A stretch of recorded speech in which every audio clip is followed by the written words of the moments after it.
Sir मेरा सवाल यह है कि आजकल कई लोग ये मानकर चल रहे हैं कि ईश्वर नहीं है, तो क्या यह ईश्वर को ना मानना भी एक तरह का अंधविश्वास नहीं है? हाँ है। अगर आप ये मान के चल रहे हैं कि ईश्वर नहीं है तो ये अंध अविश्वास है।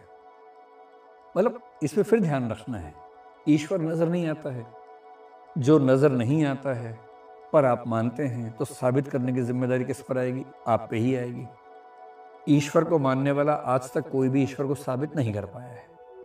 जो आर्गुमेंट्स होते हैं, 6 आर्गुमेंट्स हैं दुनिया में फेमस, 6 के 6 आर्गुमेंट्स हम फिलोसफी में पढ़ते हैं। उनमें से कोई भी एब्सोल्यूट लेवल पे साबित कर नहीं पाता है, केवल संभावना ही साबित होती है। तो पहला पक्ष ये है कि ईश्वर साबित नहीं हो पाता है, कोई भी नहीं कर सकता है।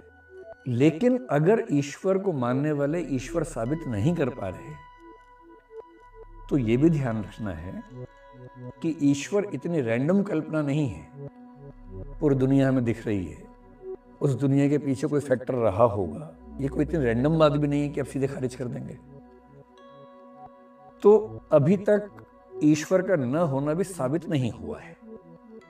इसे बहुत आसान एग्जांपल में समझना होगा। मान लीजिए कि ए नाम के व्यक्ति पर आरोप लगा कि उसने चोरी की है। अदालत में बहस हुई, साबित नहीं हो पाएगी चोरी की है उसने, तो कोर्ट क्या करेगी? कोर्ट कहेगी निर्दोष है, बाइज्जत बरी किया जाता है। ए ने चोरी की साबित नहीं हुआ, इससे यह साबित नहीं हो गया कि ए ने चोरी नहीं की थी। ए ने चोरी की, यह साबित नहीं हो पाया। इससे यह साबित नहीं हुआ कि ए ने चोरी नहीं की। हम तो जानते चोरी की थी उसने, प्रमाण नहीं छोड़े थे, बहुत सफाई से काम किया था। तो यदि यह साबित नहीं हुआ कि ए ने चोरी की है तो 2 संभावनाएं हैं। या तो ए ने चोरी की ही नहीं थी या बहुत सफाई से की थी। 3 संभावनाएं हैं। और लॉजिक की दुनिया में जहां 2 से ज्यादा ऑप्शंस हों वहां ऑप्शंस को 2 ही मान के साबित करने का प्रयास करना कि ये नहीं तो वो, ये एक फैलेसी है, तर्क दोष है। यहां संभावनाएं 2 नहीं है। एक क्या है? ईश्वर है, साबित हो सकता है। ईश्वर है, साबित नहीं हो सकता।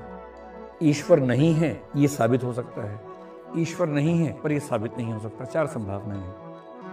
तो अगर एक संभावना खारिज हुई तो भी 3 संभावनाएं खुली हुई हैं। इसलिए एक कायदे का वैज्ञानिक व्यक्ति, तार्किक व्यक्ति क्या कहेगा कि भैया ईश्वर का होना साबित नहीं हो पाता है।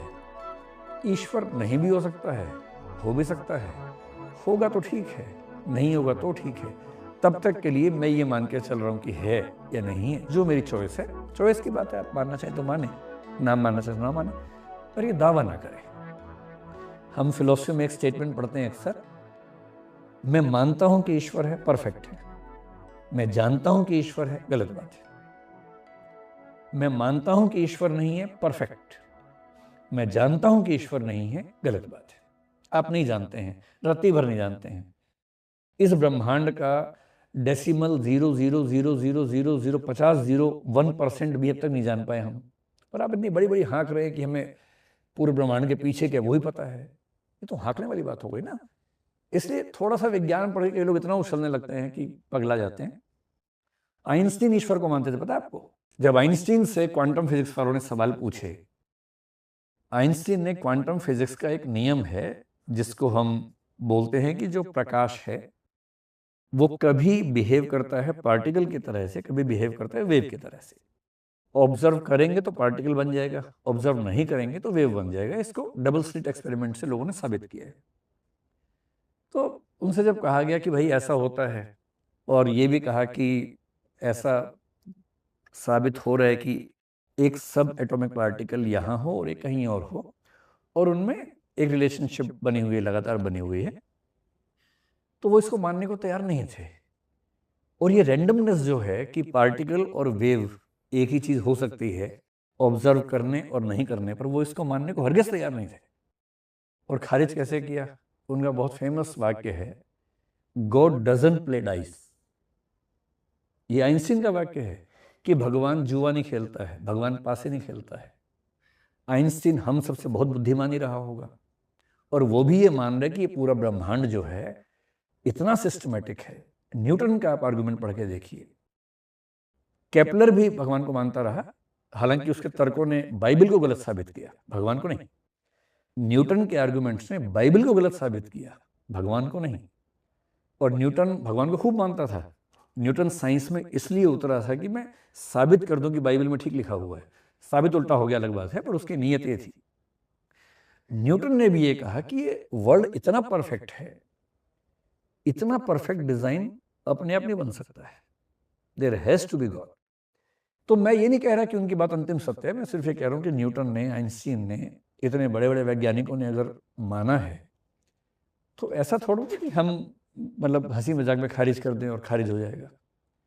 तो अगर आप ईश्वर को नहीं मानते हैं तो नहीं मानते हैं तक ठीक है, दावा नहीं करना है कि नहीं है, इतना ज्ञान नहीं है आपके पास।